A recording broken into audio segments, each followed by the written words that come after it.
New York, USA, 2024. Leia, what happened? Sir Lucas, sinugod po ulit si Ma'am Amor sa ospital. Nag-bleeding po kasi eh. What? Why? What happened? Yan po ang hindi namin alam, Sir Lucas. Sumisigaw sa sobrang sakit ng tiyan. Baka po manganganak na. Shit! Sir Lucas? Hello? Kumaripas ng takbo palabas ng US Court si Lucas nang marinig ang balita galing kay Leia. Hindi niya na pinatapos ang hearing dahil mas importante ang buhay ng asawa at ng anak nito sa mga oras na yon.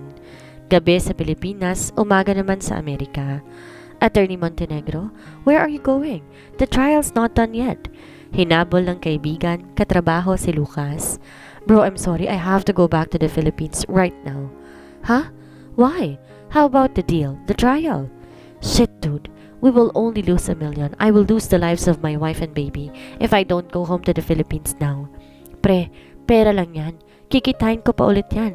Pero ang asawa at anak ko, I swear to God, I will kill myself. Kaagad pumasok si Lucas sa loob ng kotse nito, pinandar ang makina ng sasakyan. Hindi niya na pinansin ang sinasabi ng kaibigan dahil pinaharurot na lang bigla ni Lucas ang sasakyan nito pabalik, pauwi sa kanyang kondo. Dali-daling nag-empake si Lucas ng kanyang mga gamit pagdating ng kondo. Maya-maya ay tinawagan si Mario sa isang app at kinausap ang butler. Mario, book me a flight right now. Copy, Sir Lucas. Wait after 10 minutes. Papunta na ako ng airport, please pakibilisan. Naghanap na ng vacant seat, Sir Lucas. Okay, text me when you're done. I'm on my way. I want to see my wife and our baby. Di na nag-aksaya ng oras si Mario. Ramdam ni Mario ang pressure kay Lucas dahil naranasan niya rin ang ganyang sitwasyon ng mga nakang asawa noon. Makalipas ang 10 minuto, nakakuha ng flight si Mario. Di na magugulat si Mario sa presyo ng ticket.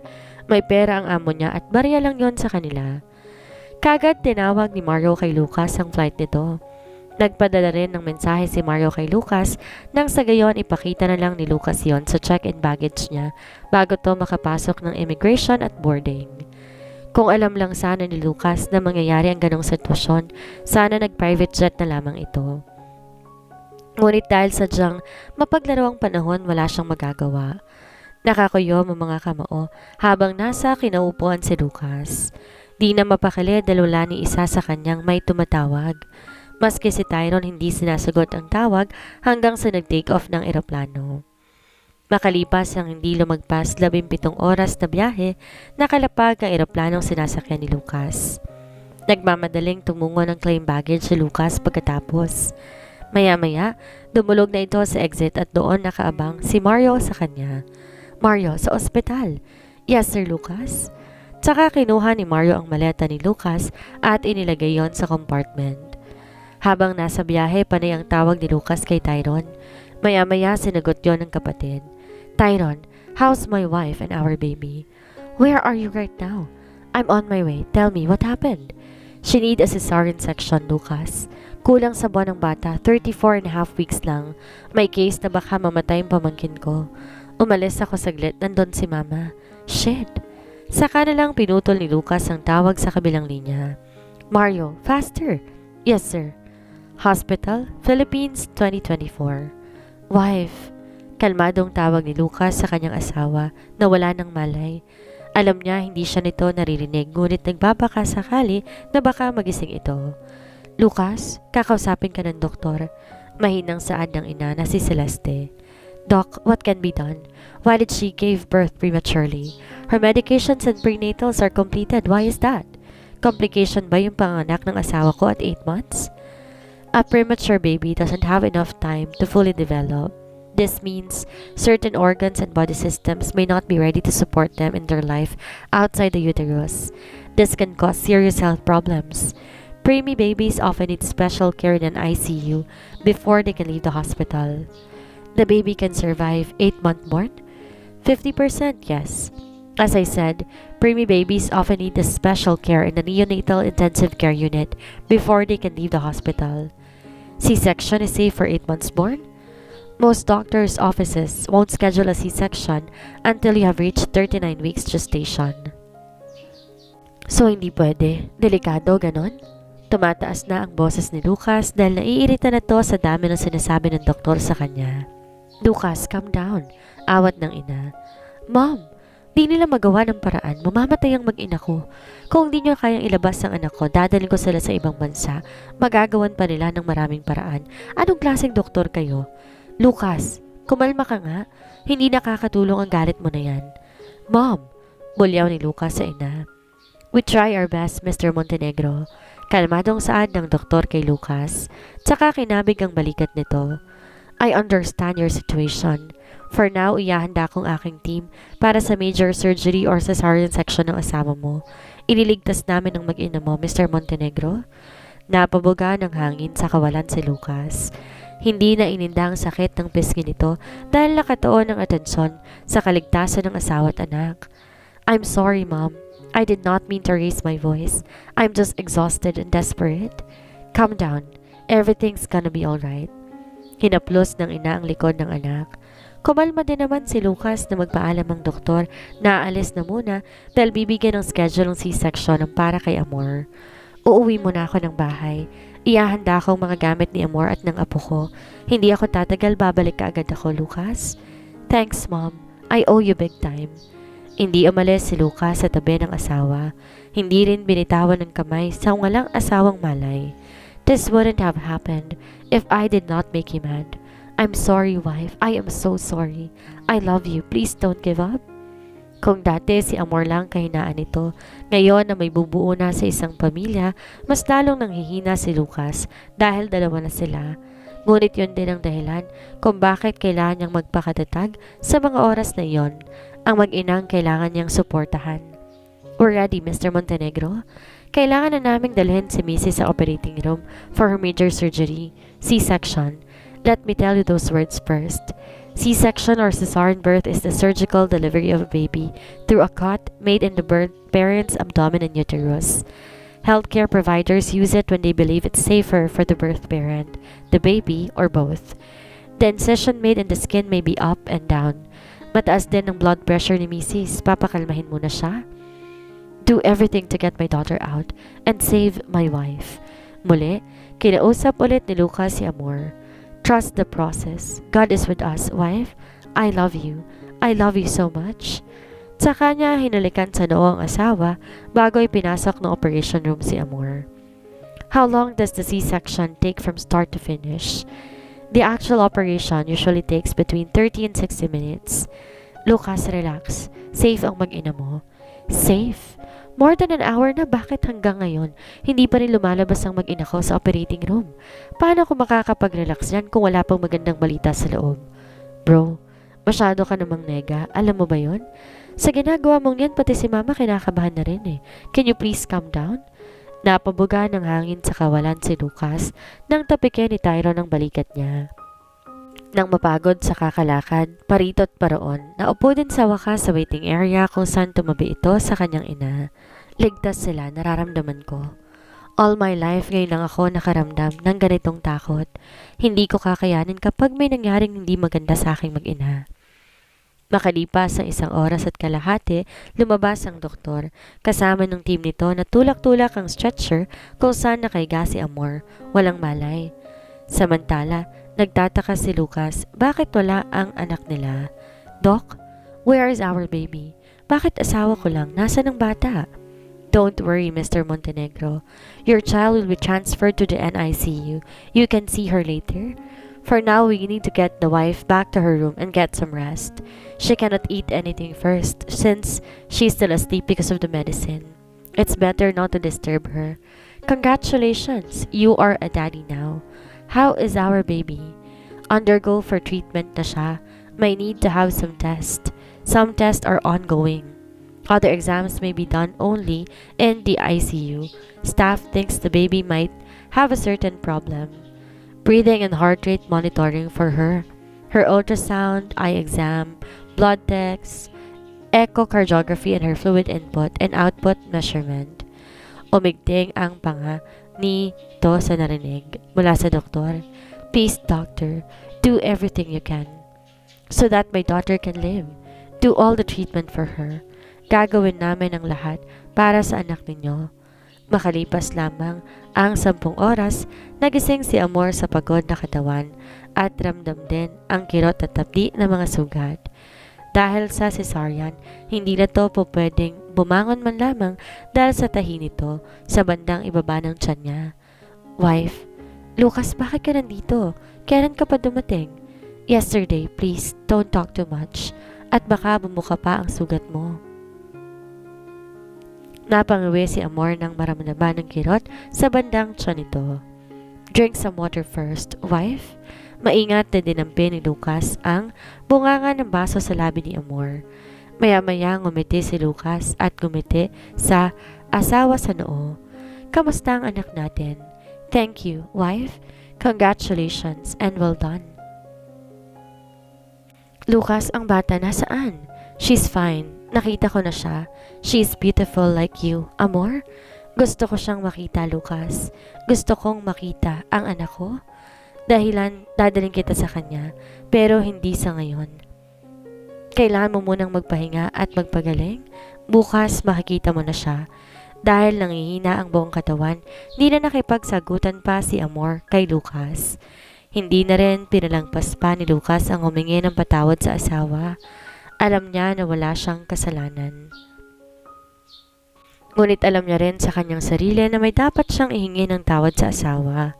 Di naman naging issue yun kay Amor dahil umuwi rin naman si Lucas bago lumabas ang anak nila. Babalik ka pa ng Amerika? Tanong ni Amor. Why? Ang trabaho mo, negosyo at ang mga deals mo. It is not a big deal, wife. Kayo ang mas importante sa akin ngayon. Oo, babalik pa ng Amerika pero sa pagbalik ko sa bansang yon, kasama na kayo ng anak natin. Humalik sa noon ni Lucas. Magiliw na nakangiti sa asawang kitang-kita sa mukha ang sobrang pangihina. I'll call the doctor kung pwede ka nang mag-wheelchair. Pero kung hindi pa, I'll take a video of her for you na lang, okay? Pagaling ka. Sunod-sunod naman tumango si Amor. Sandaling usapan lang, bumalik na ang tulog ang asawa. Kinagabihan, 7:00. Doc, she requested na gusto niyang makita ang baby namin. Is she allowed to go? I'm sorry but it wasn't allowed. She needs more bed rest dahil sa opera niya. Mahirap bumuka ang sugat sa loob at magka-problema pa. Is that so? Thank you, Doc. Walang nagawa si Lucas.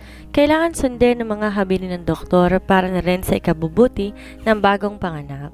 Kaya naman si Lucas na lang humanap ng paraan upang makita at makilala ni Amor ang anak nila.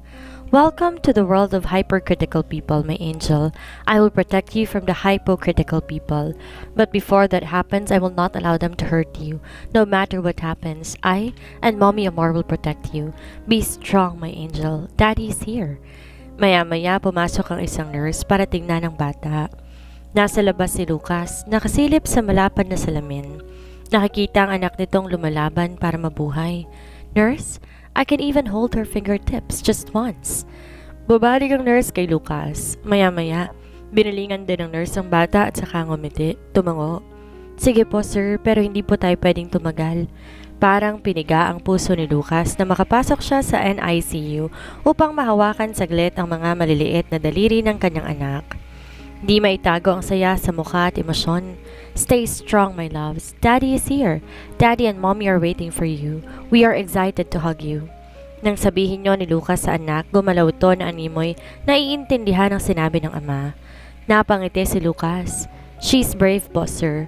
Narinig ka po niya. Wika ng nurse. Thank you, nurse. Please take care of her. Nakangiting tumango ang nurse kay Lucas. Maya-maya, bumalik na siya sa kwarto kung saan naroon si Amor. Look at her, she's beautiful and brave like you, wife. She had a very tiny fingertips, soft and warm, very innocent. Mahinang wika ni Amor. The resemblance is yours, very innocent. Gusto ko na rin siyang mahawakan, Lucas. Gusto ko na siyang mayakap. Soon, wife, soon. Let us wait for the right time.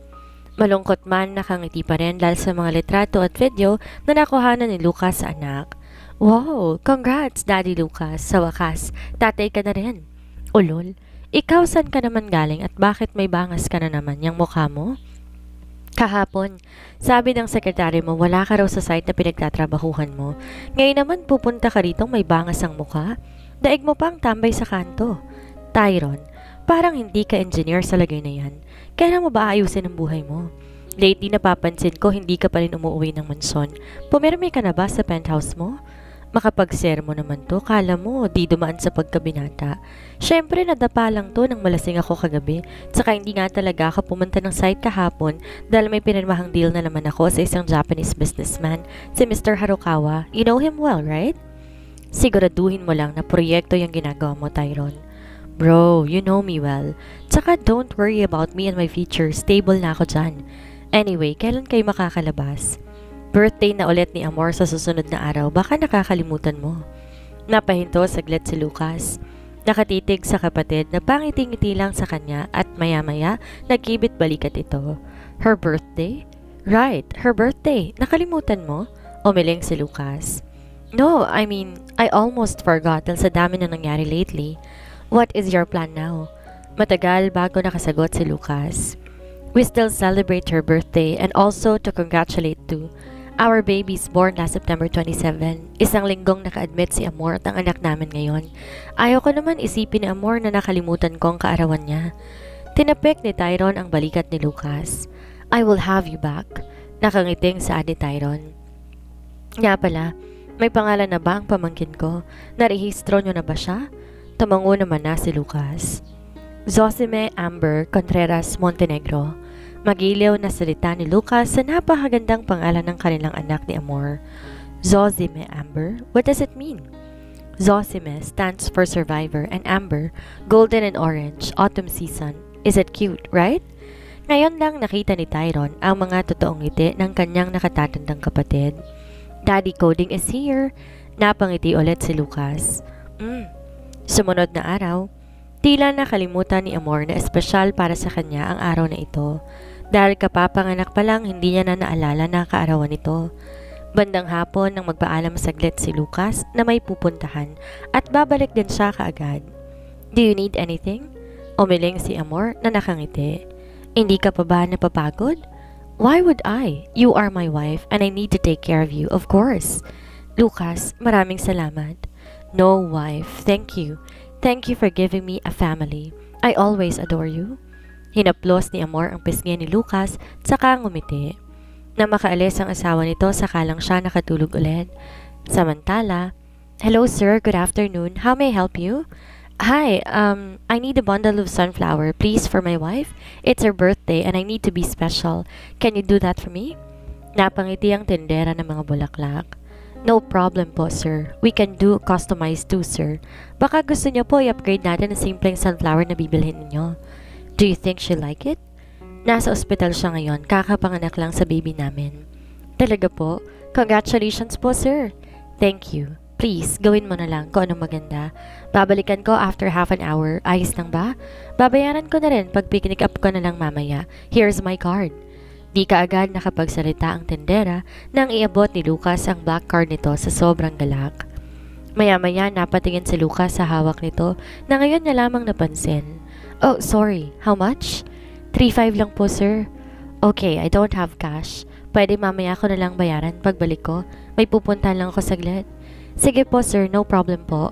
Hintayin ko po kayo bago po ako magsarado ng shop ko.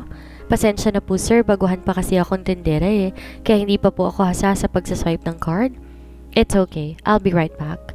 Kumaway pa ang tenderang dalaga. Maya-maya, sinimulan niya ng gawin ang trabaho nito. Bago tumungo ng pastry and cake shop si Lucas, ay duman muna siya sa isang online banking kung saan po pwede siyang mag-withdraw ng pera. Pagkatapos, dali-dali siyang dumiretso sa isang cake shop para bumili ng cake sa kanyang asawa na si Amor.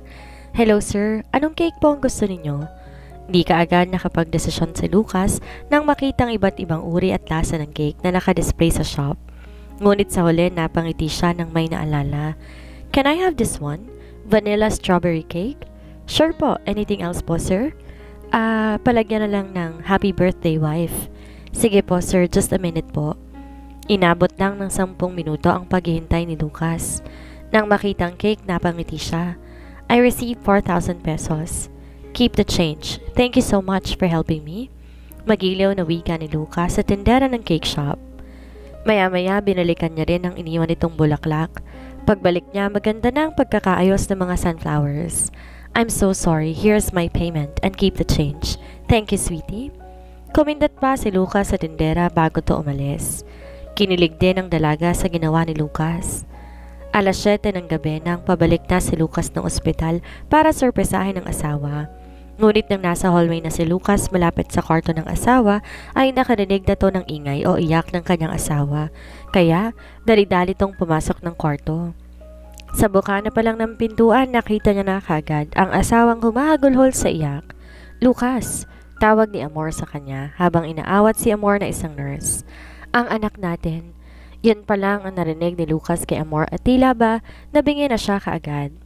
Kaya sa sariling nabitawan ng bitbit na bulaklak at saka cake, kumalat na yon sa sahig. Parang tumigil ang mundo ni Lucas nang umaling si Amor habang humihikbi sa iyak.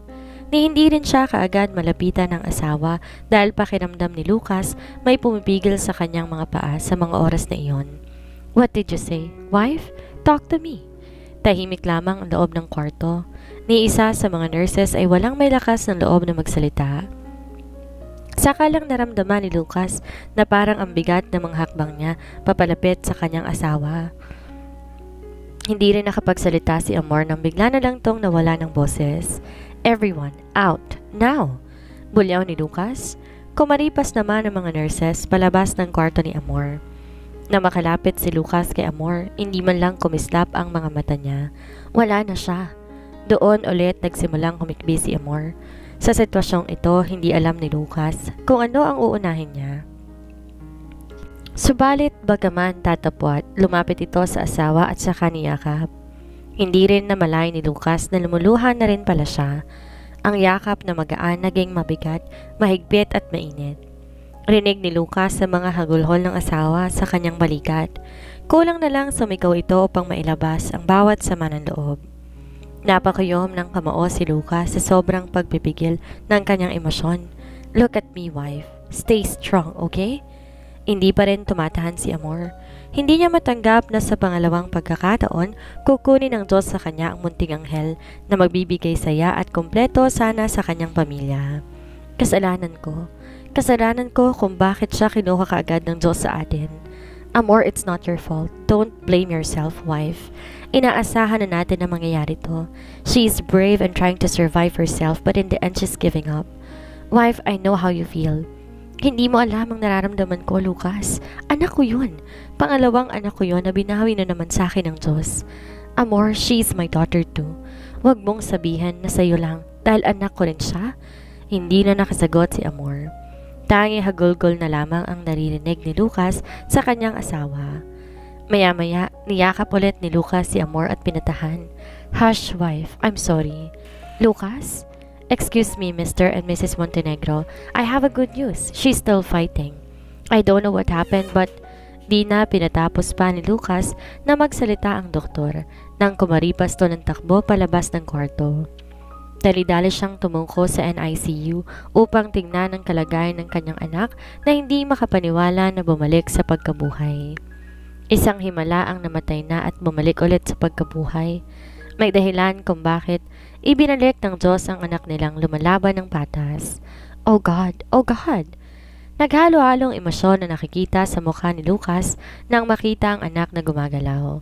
3 nurses ang umaasikaso sa bata. Nurse, can I go inside? I want to see her. Just a second po, sir. Tatapusin lang namin ang medication niya. She's brave po. Ngayon lang kami nakasaksi ng ganito sa ospital. She is a miracle baby. Labis-labis ang emosyon ay pinakita ni Lucas na makita at mahawakan ulit ang anak. Hey, don't scare us again, okay? Please stay strong and keep on fighting, my loves. Nakahawak ang maliit na kamay sa hintuturo ni Lucas habang emosyonal na nagsasalita ito sa anak. Maya-maya lang, dumating si Amor na tulak-tulak ng nurse ang wheelchair nito. Nang makalapit sa mag-ama, kagad ding niyakap ni Lucas ang asawa. Lahat kami nagulat nang bumalik ang pulso niya. I can't really imagine. Bigay siya ng Diyos sa inyong mag-asawa. Nakangiting wika ng doktor. Dok, pwede ko ba siyang mahawakan? Gusto ko siyang kalungin sa mga braso ko. Sunod-sunod naman na tumango ang doktor. Sumanyas to sa nurse na kunin ang bata sa crib nito at ibigay sa kanyang ina at ama. Hindi napigilan ni Amor at Lucas ang maiyak nang sa unang pagkakataon nakalong nila ang kanilang munting anak. Huwag mo na ulit gagawin yon sa amin ng daddy, ha? Mababaliw ako kapag ka nawala ka sa amin. Konting paghintay pa't makakalabas na tayo dito. Marami naghihintay sa'yo sa labas. Look at her, she's giggling. Naririnig niya ang mga sinasabi mo. Hindi pa rin bumitaw ang maliliit na kamay ng sanggol sa daliri ng kanyang ama. Zosime Amber Contreras Montenegro. Wika pa ni Lucas saka bumaling sa asawang namumugto na ang mga mata sa kakaiyak. Gusto ko siyang itabi sa pagtulog. Umangat ang mukha ni Amor. Doc, pwede po ba? Nagsusumamo na sabi nito. Baka pwede rin siyang ilipat sa kwarto mo. For now, kailangan niyo munang tapusin ang medication niya. Kailangan muna namin na obserbahan siya. Di naman nagpumilit si Amor at tumango na lang si Lucas sa kanya. Bandang gabi, 10:00, binalita ni Lucas ang nangyari at sa himalang pagkabuhay ng anak nito sa kanyang pamilya. Labis-labis ang pag-aalala ng ina, ama at maging ng kapatid nito. Dahil malalim ng gabi, bawal ang bisita ng ganong oras. Kinabukasan, 8:00 pa lang ng umaga, sumugod na ang pamilya ni Lucas. Hindi mabilang ang mga regalo at bulaklak para kay Amor at sa sanggol. Ang emosyon ng inang sa Celeste ay hindi rin naitago dahil sa pag-aalala nito sa kanyang apo at kay Amor. Lahat hindi malaman ng reaksyon na makita ang sanggol na ipinasok sa kwarto ni Amor. Kagad sinalubong ng inang sa Celeste ang apong mahimbing na natutulog. Look at her! Mana sa lola, ang ganda. Hello, our beautiful angel. Welcome to our family. Evo, tingnan mo siya. Ang ganda ng apo natin. Mangiyak-iyak na wika ni Celeste habang kalong ang apong mahimbing na natutulog. I can't believe what you said last night. Really? Himalang bumalik sa pagkabuhay? Para talaga siya sa inyo, sa ating pamilya. She's special. Wika ni Alfredo habang nakatingin sa kanyang apo. I will take care of her. I will protect her at all cost, sambit din ni Tyron. Lumapit si Lucas kay Amor na nakahiga dahil nakaramdam ng pananakit nito sa tiyan. Kaagad hinalikan ni Lucas si Amor sa noo at saka ngumiti. Let's go home, wife. Pagaling ka na makauwi na tayo, ha? Zosime Amber is here now. Thank you for not giving up. I love you. Hinaplos ni Lucas ang kamay ng asawa. Happy birthday, wife. Yesterday is your birthday. Yun din ang araw ng himala ng pagkabuhay ng anak natin. Tsaka ngumiti si Lucas.